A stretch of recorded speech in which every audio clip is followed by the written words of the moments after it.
They even told us, like, we are going to give you guns and you're going to fight for Ukraine. I said, hi? We're going to fight for Ukraine? We are not Ukrainian. There's a new report released that found that dozens of non-white Ukrainian residents who fled the conflict are now being held in long-term detention facilities in Poland and Estonia. Yeah, and some of them are being held 3 weeks or more. And the experiences in these camps, they're being documented and they are harrowing. What we know is that one of the students said that they were stopped by officials as they crossed the border and were given no choice but to sign a document they did not understand before they were then taken to the camp. They did not know how long they'd be held there. There's a 29-year-old black man from Nigeria who was studying in Ukraine before fleeing, and he said this. He says his phone was confiscated by Polish border guards, and he was given no option but to sign a form he did not understand. It was written in Polish.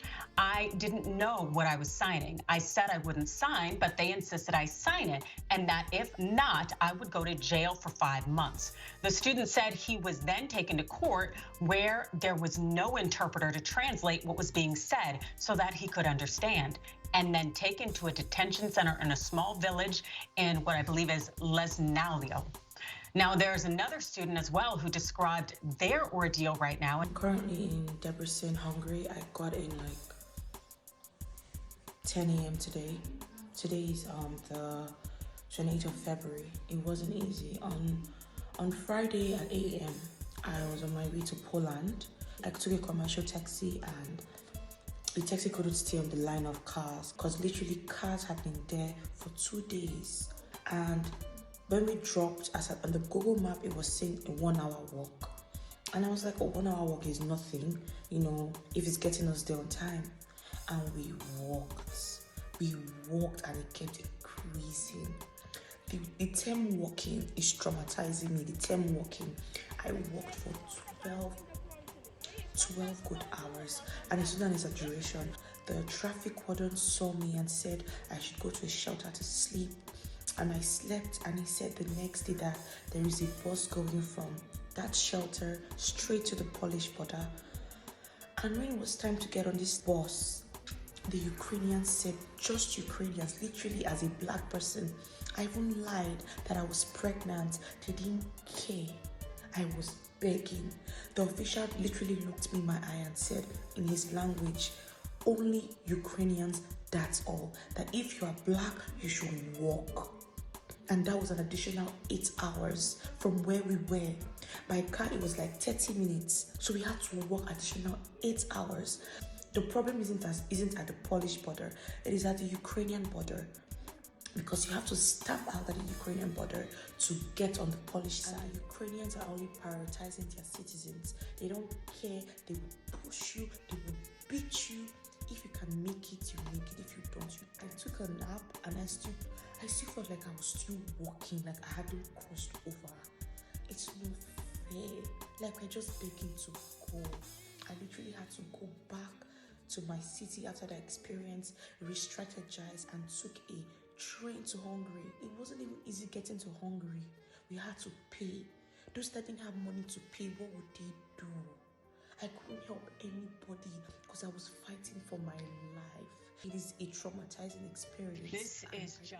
This really shakes me to the core, thinking these individuals who are fleeing conflict and a war that they had nothing to do with at all, and as a result of the color of their skin, they are not being treated like everyone else. In fact, they are being put in these detention camps, feeling like they're being kidnapped, not getting the information that they need. They even told us, like, we are going to give you guns and you're going to fight for Ukraine. I said, hi? We're going to fight for Ukraine? We are not Ukrainian. We are black. So how can we fight? How can we fight for Ukraine? If we fight for Ukraine, we are going to die first because we are black. When they will see, oh, look at those black people. I think they are from they are from NATO. So we have to kill them first. So how could they think that way? Come on. Ukraine. This is very, very upsetting. And also, we know that this is going on despite an EU protection directive that was issued on March 4th. And it stated that any kind of third country national studying or working, living in Ukraine should be admitted to the EU temporarily on humanitarian grounds. And this directive also is supposed to help refugees fleeing the invasion to stay in whatever country they end up in for at least a year and to have access to education as well as to work while they're there.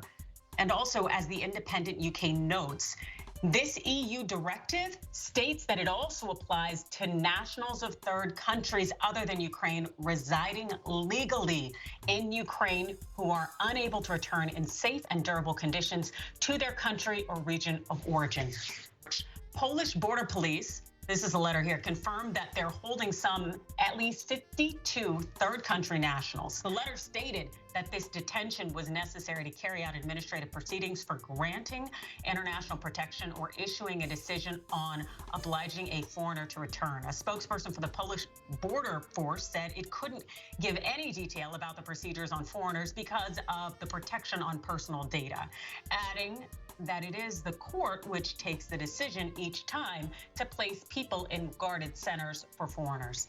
And there are a number of African embassies out there in Poland who are also wondering why their nationals are being detained given this directive, and they're trying to work on their release. After signing this paper, he will be given some freedom, but limited freedom within Poland. But when he finished signing the paper, the next information we got was that they were taking them into a camp. Polish border police confirmed some 52 Ukrainians who fled to Poland, quote, were admitted to guarded centers for foreigners, unquote. The International Organization for Migration, the IOM, says non-Ukrainians who have fled the war are being detained in at least 3 facilities in Poland. Marcus, I mean, here we are in the middle of a humanitarian crisis. People are still finding a way to dehumanize others, specifically others in need. Kira, it is an ugly truth that is once again bubbling to the surface in the midst of a war, in the midst of a humanitarian crisis that is now unfolding here in Poland and Ukraine and in neighboring countries. And you heard from that gentleman there. He's 34 years old. He's lived in Ukraine for the past 9 years, originally from Congo, and he said he left the Republic of Congo for a better life, to escape the political situation, the strife there. And here he is once again now having to leave another country and is facing discrimination. Just a little bit more about what he said, Kira, that he and others endured as they tried to leave Ukraine. He is in Dnipro, or lived in Dnipro, which is just south of Kyiv. And at one point on the train that he was trying to get on with so many other refugees, he said that the guards there said that only women and children would be allowed to board the trains that were headed west. And that then they saw that there were white men who were allowed to get on, but that the people of color were barred from getting onto that train. And it was a moment of disbelief for him, and certainly one of frustration. He said something very striking. For anyone who has been to that part of the world, and obviously the population is mostly white in Ukraine and in this part of the world. And he said that to be black in Ukraine, that you expect to be treated a certain way. And so on a certain level, he wasn't surprised by what happened. But certainly he was saddened and frustrated today about what they all experienced. It was clear. It was clear. Because we are black, that's why they were acting that way. Come on. We are black people in a white country.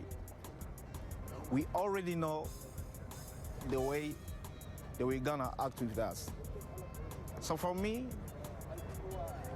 it's nothing. If it was a person of color, man or woman, that there seemed to be a different experience for them, and that at one point, some of them were even pushed and shoved and beaten, is what he said. So, but in particular, he said that if you appeared to be from Africa, that you were subjected to clear discrimination. And even tonight, Kira, we have heard reports of incidents where people who appear to be from Africa have been harassed by members of right-wing organizations. Even tonight, and that there was an incident where the police had to show up near one of the border crossings to allay the situation that was happening there. Don't have a lot of details on it, but we know that it's something that has occurred this evening, and it gives you some sense of the climate here and what these refugees who are already having to uproot their lives and go into an unknown future, some of them are being faced or met with just ugly discrimination as they try to find safety.